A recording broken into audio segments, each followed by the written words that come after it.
সম্মানিত দর্শক, বিস্তারিত দেখতে থাকুন।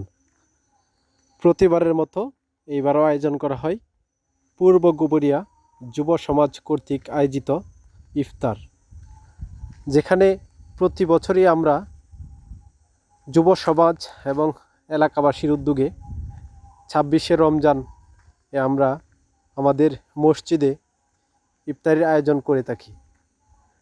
তারই ধারাবাহিকতায় প্রতিবারের মতো এইবারও আয়োজন করা হলো ইফতার, যেখানে ছিল স্বতঃস্ফূর্ত অংশগ্রহণ এবং সবার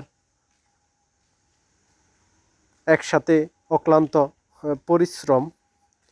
সেই পরিশ্রমের যেই কাঙ্ক্ষিত ফল সেটি কিন্তু আমরা পেয়েছি, অর্থাৎ সুন্দরভাবে আমাদের এই আয়োজন আমরা শেষ করতে পেরেছি। আলহামদুলিল্লাহ। আসসালামু আলাইকুম।